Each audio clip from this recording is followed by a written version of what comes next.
नमस्कार, मैं एम.के. पांडे। हमारी धारा पर आपका स्वागत है। इस वीडियो में हम आपको संसार के प्रमुख घास के मैदान के संदर्भ में संक्षिप्त जानकारी देने जा रहे हैं।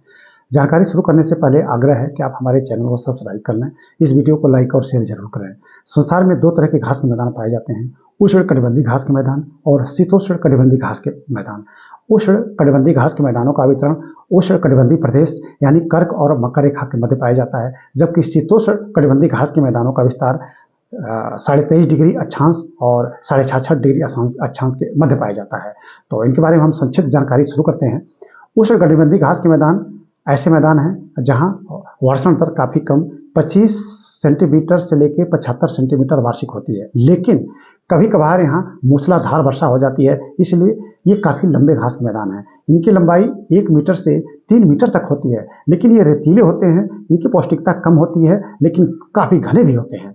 इनमें जैव विविधता बहुत अधिक पाई जाती है। इनमें जिराफ तक पाए जाते हैं। इन्हें अमूमन सवाना घास के मैदान कहते हैं। अफ्रीका में इनका विस्तार बहुत अधिक है, खास करके सूडान में। इन्हें सूडान तुल घास के मैदान भी कहते हैं। पूरे अफ्रीका में इन्हें दो नामों से जाना जाता है। उत्तरी अफ्रीका में इन्हें सवाना तो कहते ही कहते हैं।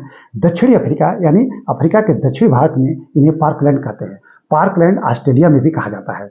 तो अफ्रीका में इनके दो नाम हो गए। अब उष्णकटिबंधीय घास के मैदानों को हम दक्षिणी अमेरिका में कई नामों से जानते हैं। ब्राज़ील में इनके कई नाम हैं, जैसे ब्राज़ील में इन्हें कंपोज भी कहा जाता है, गोएज भी कहा जाता है और ग्रानचाको। हमने बताया कंपोज, गोएज और ग्रानचाको। जबकि वेनेजुएला में इन्हें लानोज कहा जाता है। अभी इसके पहले हमने आपको कहा कि सूडान में इन्हें सवाना तो कहा ही जाता है। इसी तरह से इनके अन्य नाम भी हैं। श्रीलंका में भी इस तरह के घास के मैदान पाए जाते हैं। श्रीलंका में इन्हें पटाना नाम से जाना जाता है। भारत में भी इनका यत्र तत्र विस्तार है।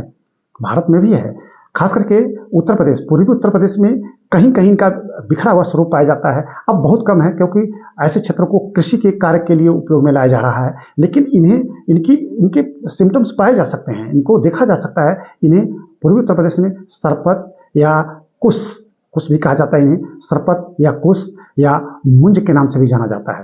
तो कहीं कहीं इनका विस्तार है, लेकिन बहुत कम है। अब तो हमने आपको उष्णकटिबंधीय घास के मैदान के बारे में थोड़ी जानकारी दे दी।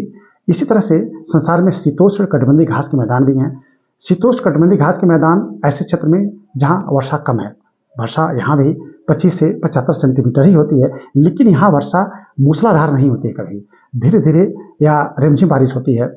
इनका विस्तार मुख्य रूप से उत्तरी अमेरिका और मध्य एशिया में है, रूस सहित मध्य एशिया में है। अमेरिका में यानी उत्तरी अमेरिका, मुख्य रूप से अमेरिका और कनाडा के सीमाई क्षेत्रों में इन्हें प्रेरी नाम से इन्हें जानते हैं। इसी तरह से मध्य एशिया, रूस सहित मध्य एशिया में इन्हें स्टेपी कहा जाता है। शीतोष्णकटिबंधीय घास के मैदानों में ये दो घास के मैदान सर्वाधिक महत्वपूर्ण है। इनके अतिरिक्त अर्जेंटीना में इन्हें पंपास कहा जाता है। इनका विस्तार ऑस्ट्रेलिया में भी है। ऑस्ट्रेलिया में इन्हें डाउन्स, जबकि दक्षिण अफ्रीका में इन्हें विल्ड नाम से जाना जाता है। इसी तरह से हंगरी में भी इनका थोड़ा बहुत विस्तार है। हंगरी में इन्हें पुस्ताज कहा जाता है, जबकि न्यूजीलैंड में इन्हें कैंटरबरी नाम से जाना जाता है। ठीक है, तो इस तरह से हमने आपको कुछ घास के मैदानों के बारे में संक्षिप्त जानकारी दे दी। अब कुछ ऐसे क्षेत्र हैं, कुछ ऐसे घास के मैदानी क्षेत्र हैं जिन्हें हम घास नहीं कह सकते हैं। वो कटीली झाड़ियों के समान दिखते हैं, वो कटीली झाड़ियाँ हैं। ऐसी कटीली झाड़ियाँ 3 मुख्य रूप से बताई जाती हैं, जिनमें ब्राज़ील में कटिंगा ऐसी कटीली झाड़ियाँ दिखाई देती हैं। इसी तरह से अमेरिका के कैलिफोर्निया में चैपेरल और यूरोप में मार्क्विस। तो ये कटीली झाड़ियाँ हैं, इन्हें घास के मैदान हम नहीं कह सकते हैं, लेकिन इनका भी विवरण आता है। अब ब्राज़ील में एक और क्षेत्र है जहाँ कॉफ़ी की खेती होती है। कॉफ़ी के बड़े बड़े बागान हैं, उनको हम फेजेंडा कहते हैं। तो यहाँ थोड़ा अंतर कर लेना आवश्यक है। फेजेंडा ये कॉफ़ी के मैदान हैं, कॉफ़ी के बागान हैं, जबकि 3 नाम जैसे कटिंगा, चैपेरल और मॉकिस ये कटीली झाड़ियाँ हैं। इनके अतिरिक्त, इनसे पूर्व हमने जो बताए वही मूल रूप से घास के मैदान हैं। जो नाम हमने आपको दिया वो तो हैं ही, इनके अतिरिक्त भी बहुत सारे नाम हैं, लेकिन महत्वपूर्ण घास के मैदानों का विवरण हमने आपको दे दिया। आगे के वीडियो में और भी जानकारी हम देंगे।